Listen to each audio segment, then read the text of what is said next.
Hello, thank you for joining us and welcome to Dialogue Across the Streams. We are going to start today by asking Rabbi Herman to talk about the modern Orthodox movement and maybe define it in a succinct way, if you would, please. Sure.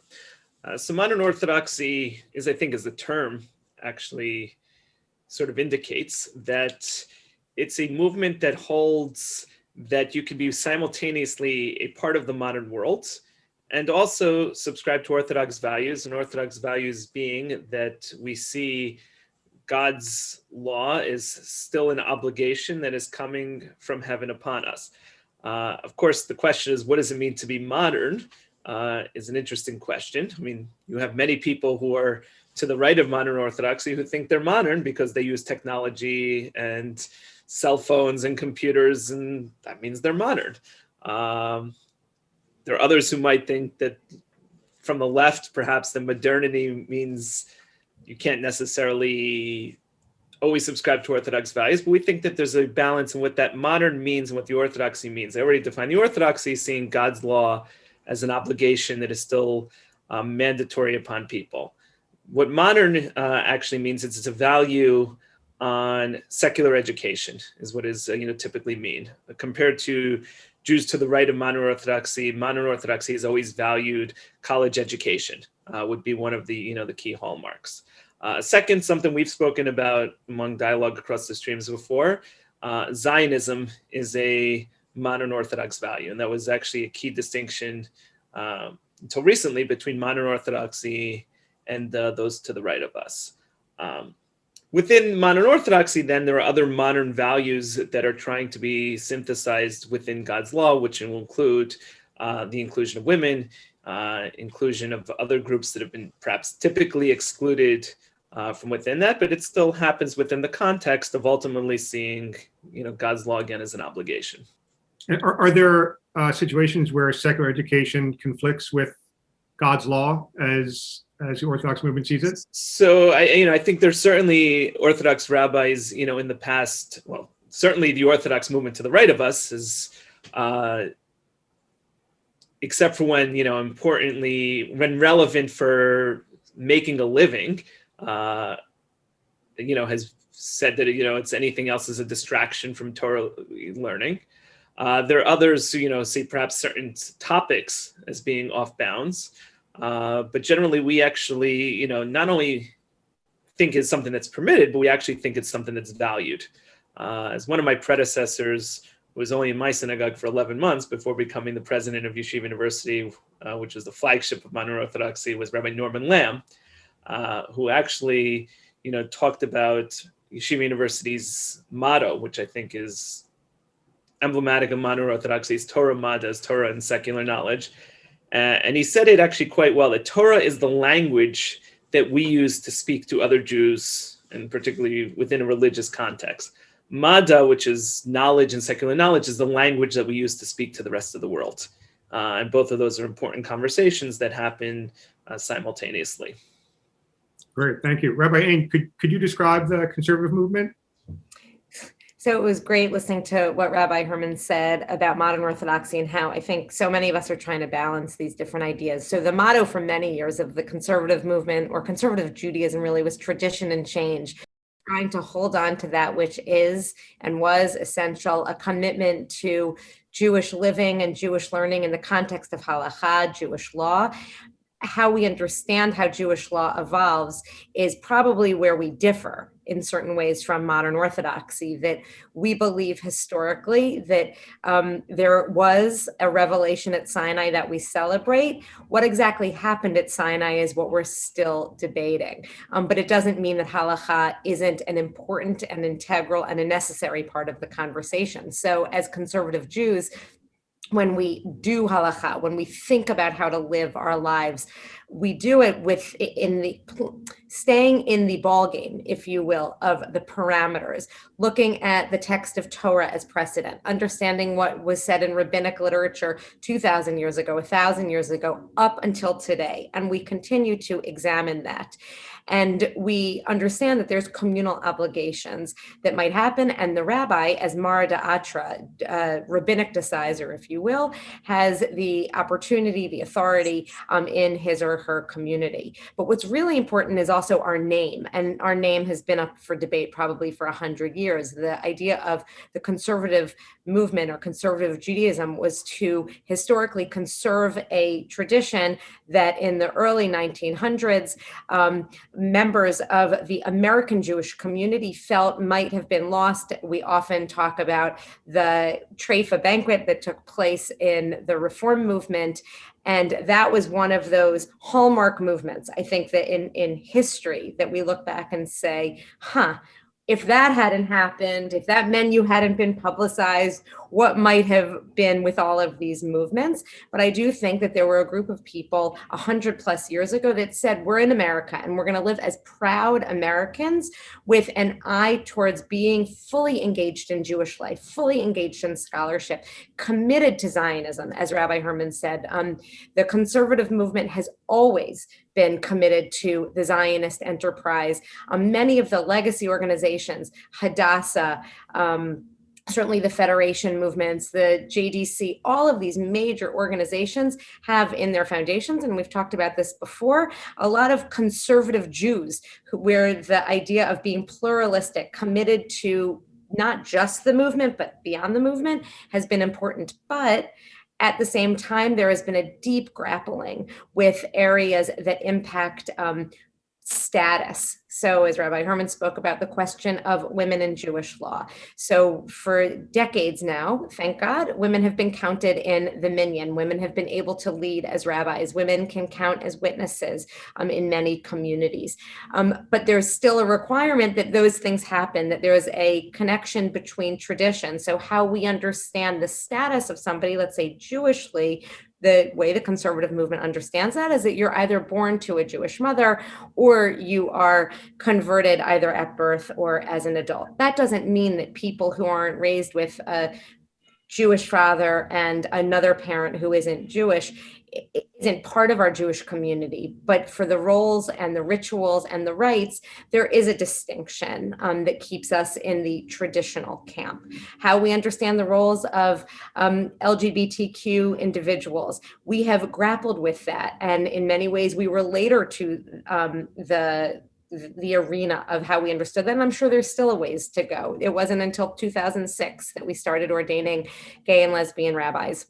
Now we're much more inclusive of understanding leadership, how we understand music, but also how we understand values. That I think what the conservative movement has tried to put out there is that we need to be deeply embedded in tradition, but deeply aware of the world around us. And I'll finish in 1 minute by telling you a very quick story. For my bat mitzvah, we were not asked to do a mitzvah project. We were actually asked to do something called the Rabbi's Award, which was a collection of 13 different actions that we chose from about 150 different potential mitzvot in the categories of ritual mitzvot in the home and outside the home, ethical mitzvot inside the home and outside the home, and both of those in the context of the community. To me, that's what it means to be a conservative Jew, to study deeply, to understand what that means, and to live in the world of the secular and to be proudly traditional.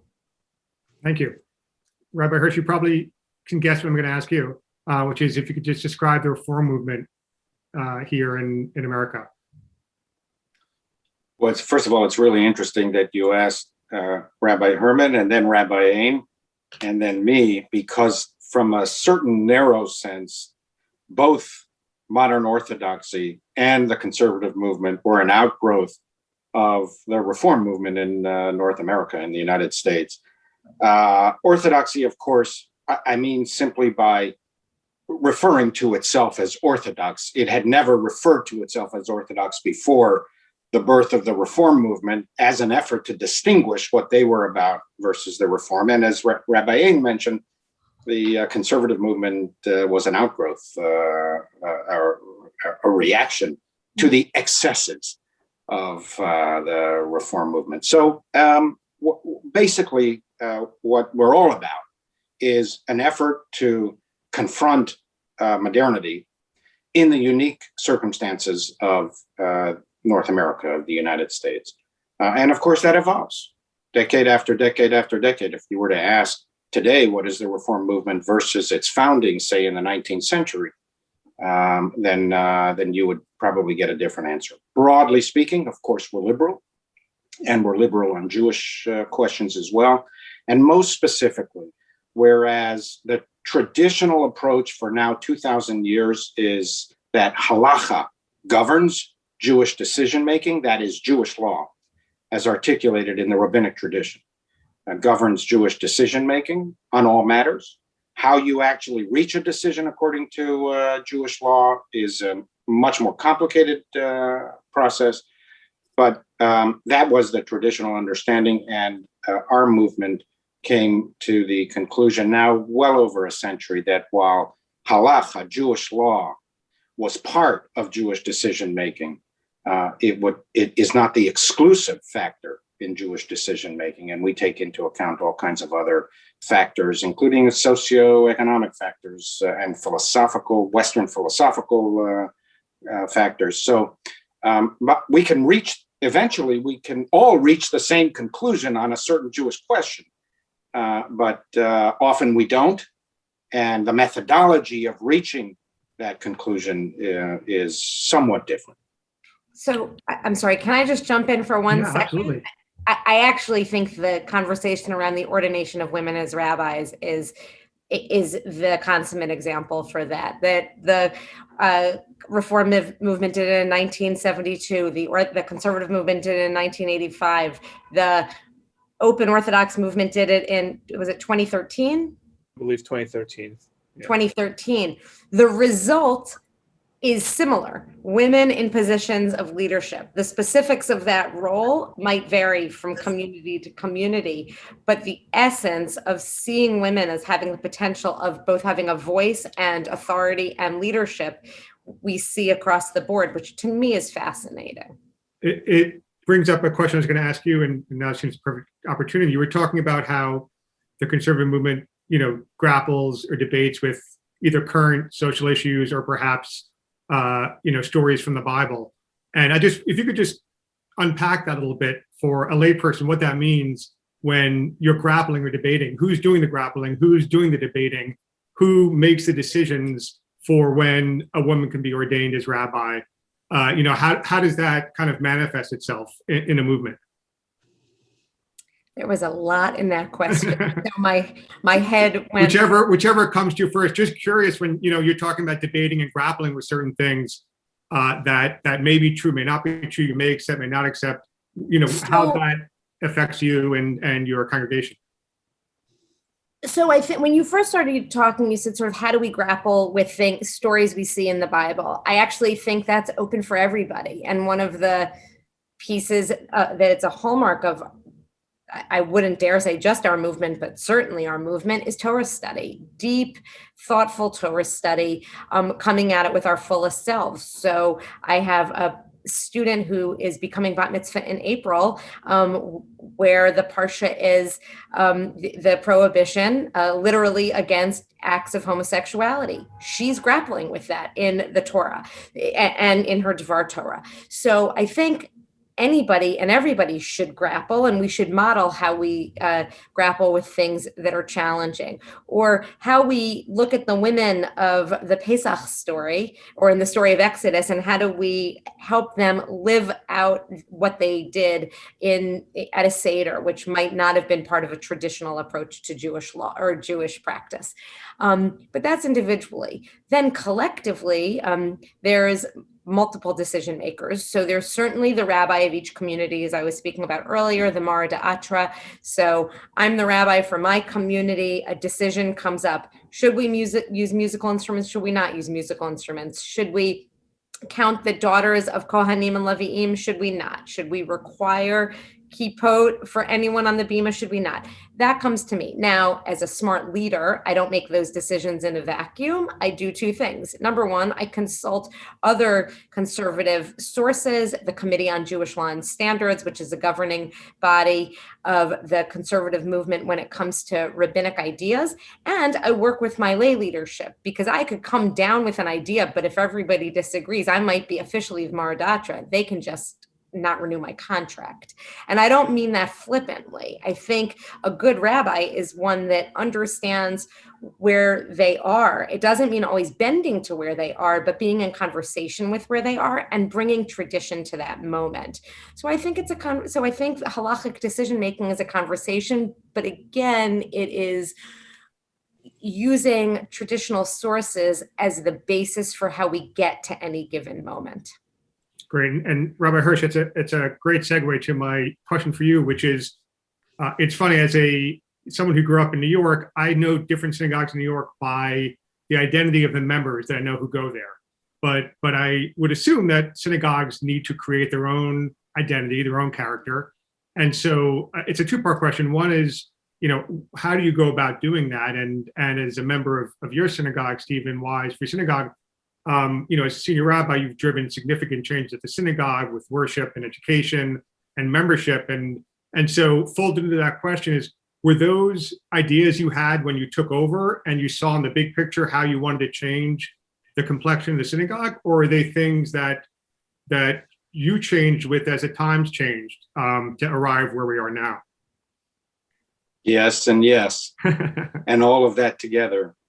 Part of leadership is having a vision. The Bible talks about that. Without vision, the people perishes. So every leader of every institution really should have a broad philosophy of the institution, the values embodied in the institution, and should have a general strategy on how to implement those values, what's lacking currently in the institution and where they want to go. And that's why you need leaders. That is they have expertise that other members in the community don't have. And what the community is looking for is somebody to lead them. That being said, leadership is a very complicated exercise with many different factors. One major factor being the people who want to be led. In our synagogue, and this is characteristic of liberal institutions and certainly of other Reform synagogue, we strive to share the burden of leadership. And so while on the one hand, you might be able to say freedom of the pulpit, that was one of the founding principles of the Free Synagogue. That's what the word free means in the Free Synagogue, which goes all the way back to Rabbi Wise, who founded the synagogue. On the other hand, as Rabbi Ain said, she's completely right. It's not only in her synagogue, it's in every synagogue. If you get up and you claim freedom of the pulpit and say whatever is on your mind and say it in any way that you feel like it, sooner or later, the community is not likely to want to continue to vest in you the powers of leadership. So, and that goes with every institution and every kind of political leadership as well. So the process is inevitably a collaborative process, and it's a process of understanding, listening, and very important from our perspective from the very beginning when I arrived, is that the community has a general idea what its responsibilities are, what it is seeking, and what it expects and what it demands from the other branches of leadership in the community. The trustees have a similar understanding of what their role is and what they expect of the community and of the rabbi. And so the rabbi.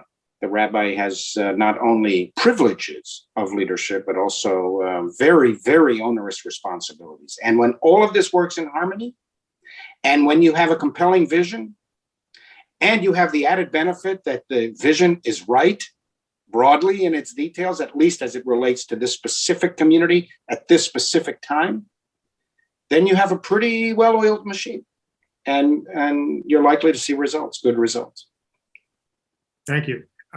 Rabbi Herman, I want to ask you, it seems like leadership is a great word to use for today's dialogue, just in terms of trying to understand as leaders of your synagogues and your communities, the choices you make, how flexible you are, how you read your congregation. And I guess I'd be curious with you in terms of when you decided you wanted to be a rabbi and why, and were you raised in the Orthodox movement? So we can start with those just in terms of when, because it is such an important decision to be a leader, both in terms of the work and the mind and the life and responsibility. So what brought you to that point? Sure. I was not raised in the Orthodox movement. I was raised in the conservative movement. I think a background very similar to Rabbi Ain, product of Camp Ramah, Solomon Schechter, but had a very, strong Jewish education in the conservative movement. And as the conservative movement, especially in the institutions I was raised to value halacha and raised to value Jewish observance. What that led me to, and I think this might be a distinction perhaps between, not in terms of ideology, but at least sociology between the Orthodox and conservative movements, is started when I went off to college. My first week in college is that because I didn't have a strong allegiance to the conservative movement, but I guess you could call me an observant conservative Jew. And at that point I was keeping kosher. And I think it may have been a fact of accident that college started on a Monday. So I was going to kosher dining, and everyone who's at kosher dining, for the most part, were Orthodox Jews.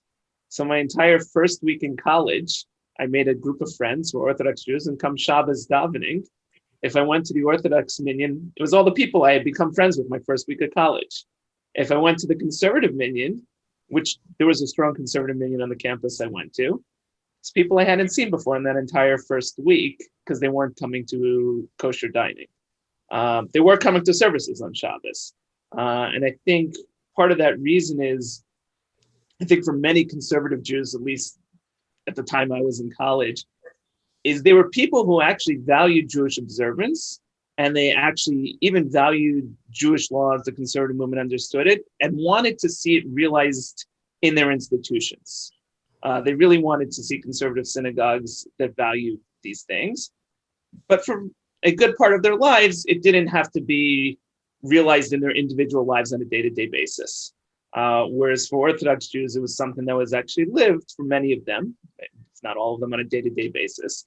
And therefore, the people that, as I was living an observant Jewish life in college, it became more of my community. It became an Orthodox community. And, over time, those became my, values as well. A lot of it was my values, the nuances were small of, what the process of halacha is, but I already valued halacha, I valued observance. And I then became part of a community that I think lived these on a much more, day-to-day basis. I did not, however, at least initially, intend to become a rabbi. I started my career as an investment banker, and I was doing investment banking for about 2 years. And unlike a lot of people I actually knew in investment banking hated it, I actually loved it. I thought it was intellectually challenging. I loved the people I was working with. But as I would sometimes listen to myself at a Shabbos dinner describe my week, I sort of had this epiphany that if I spent my career doing this, when I hit something like age 50 and look back, I would not be happy if that's what I do with my entire life. In the moment, that would have been great, but that's not what I wanted to accomplish. What I wanted to do instead, it wasn't entirely clear. But I think I knew that I wanted to serve my community. And I also really love Torah learning. And I said I was going to go for smicha, rabbinic ordination, not necessarily as a career choice, but as a way of broadening and sort of deepening my Jewish knowledge, because I was just intellectually curious and wanted to have a deeper knowledge. I thought I was Jewishly well educated, but wanted to go a little deeper. And it was in the course of my time of, in rabbinical school and, going into deeper learning, that I thought I had a contribution to make and actually wanted to make this my career. Great.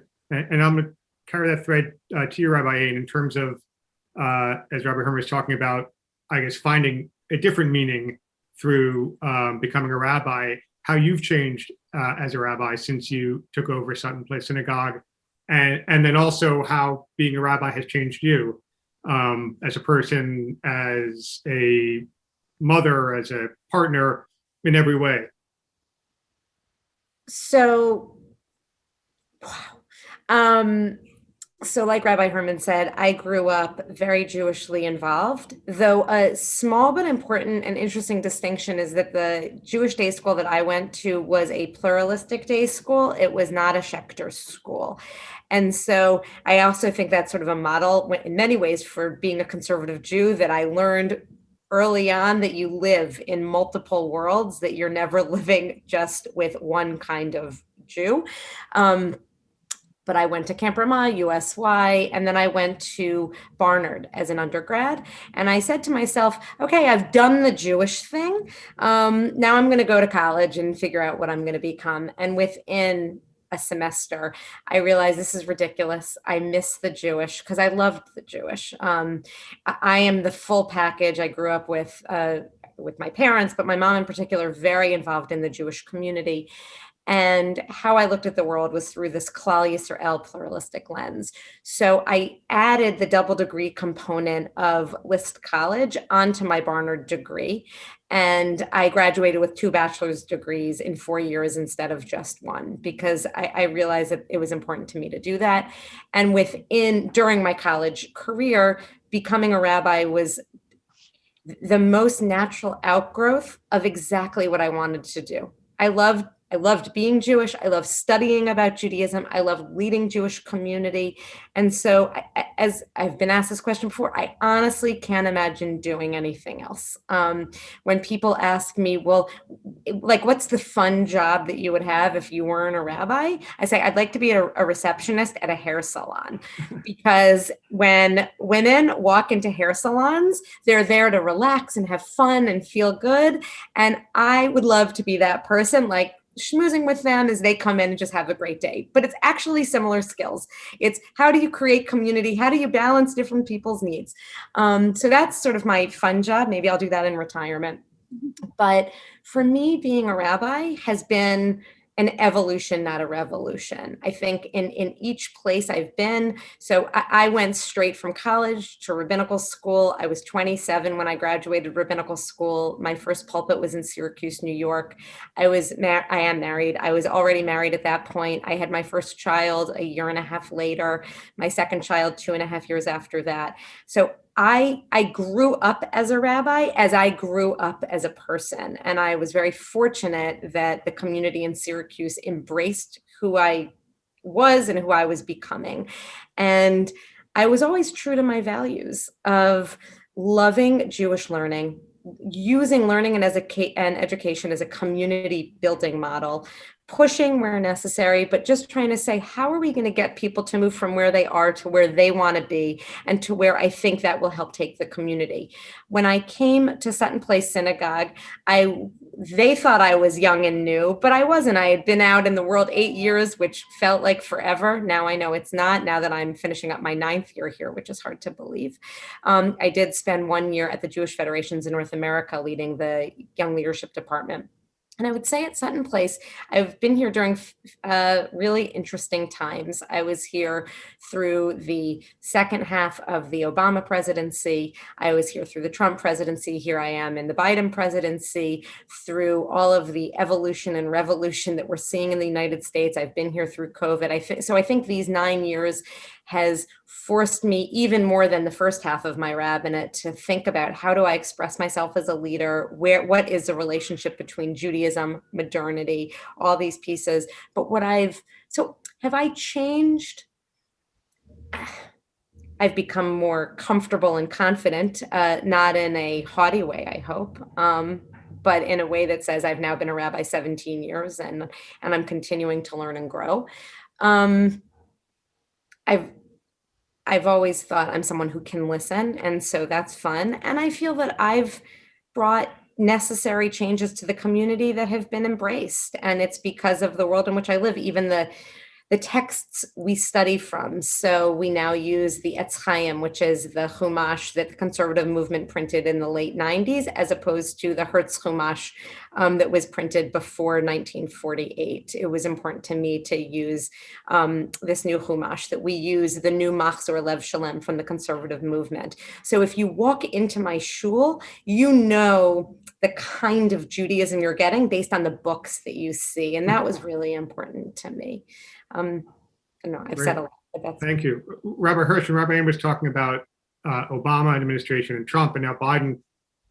It made me think about the balancing act you all have to do with the secular world and the religious world. And what came to mind was your sermon, which I think was less than 12 hours after we found out Ruth Bader Ginsburg died.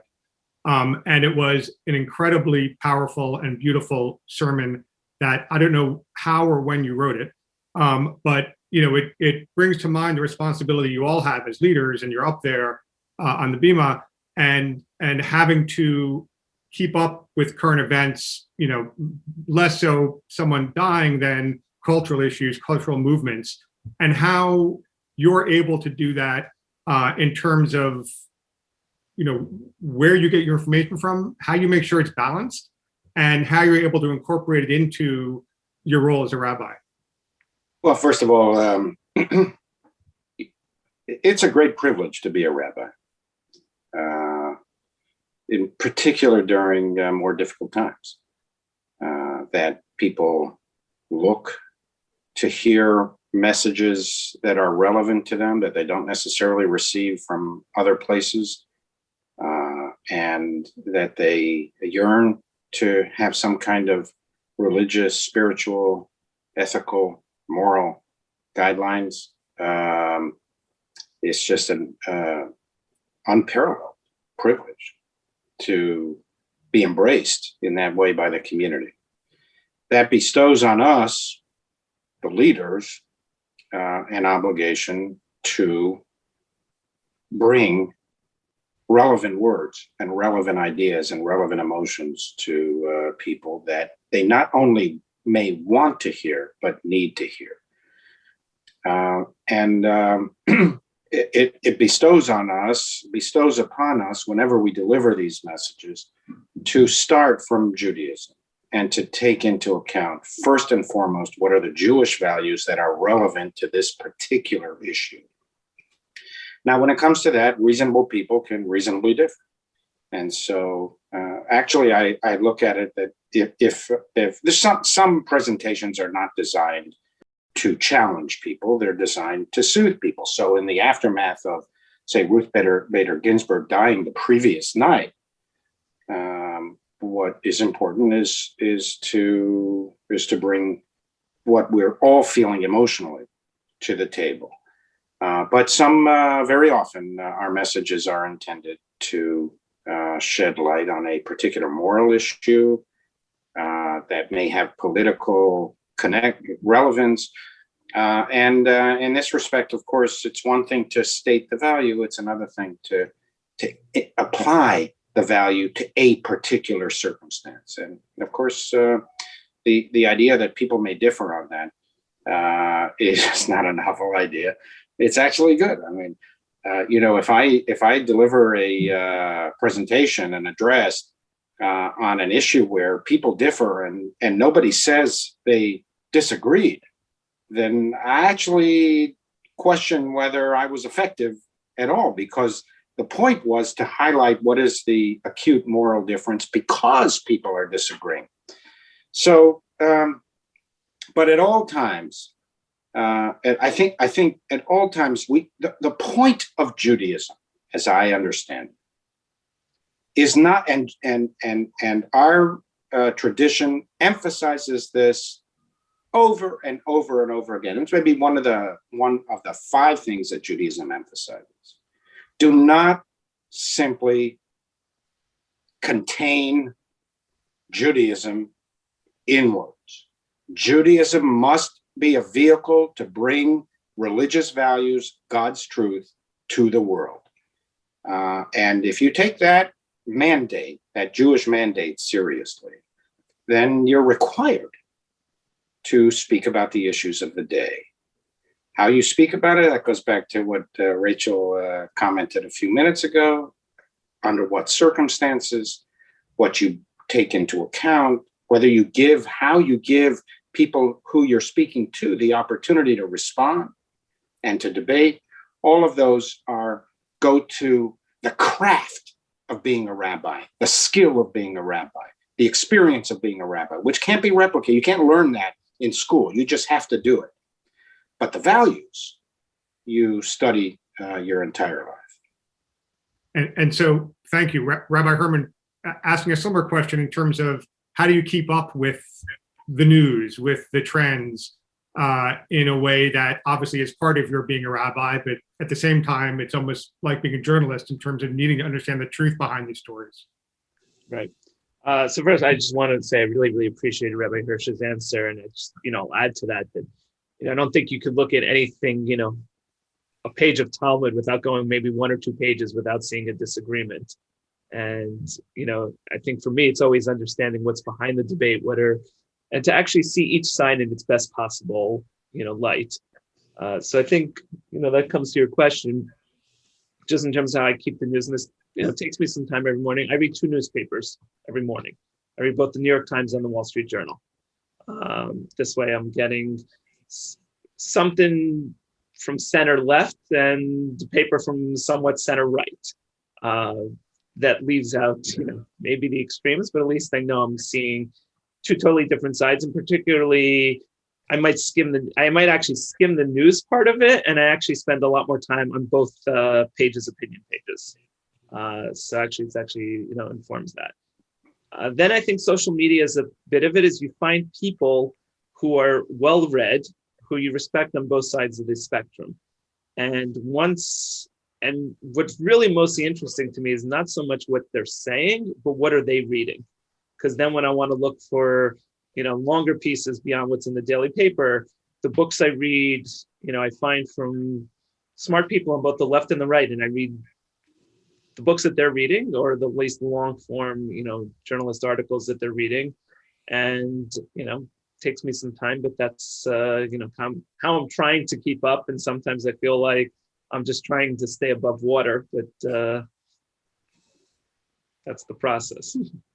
Great. And so finishing up here, Rabbi Ain, I'm going to ask a similar question to you as well in terms of balancing everything you have to do in terms of leading a congregation and staying up to date on everything that's going on, or the specific things that you do in order to accomplish. I think it's very similar to Rabbi Herman, that I look at I have the New York Times and the Wall Street Journal and Washington Post app on my phone. I look at Haaretz and I look at JPost.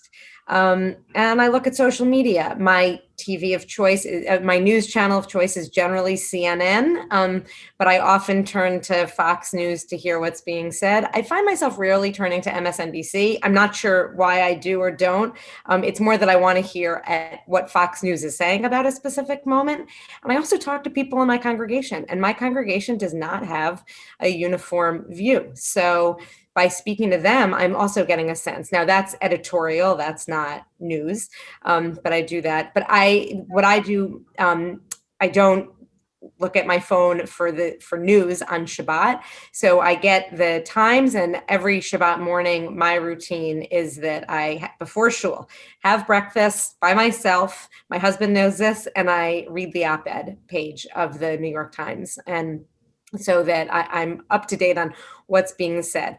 But I think it's fascinating. I think Rabbi Herman and I we grew up very similar. And I think that, except for a few differences and circumstance, we could have been having the opposite, giving very similar answers in opposite boxes, which I find fascinating about all of this. I keep thinking, if you and I had gone to college together, you would have been at the Columbia Kosher Dining Hall. You would have seen plenty of conservative Jews at the dining hall as opposed to where you went. I mean, your story is so interesting to me. It's fascinating. You've perfectly taken us full circle, and it's a great place to end, which is where we began. So thank you for talking about your leadership and how each of you in your own denomination do things differently, but also clearly in a very similar way. And that's it. Thank you all. Thank you. Thank you.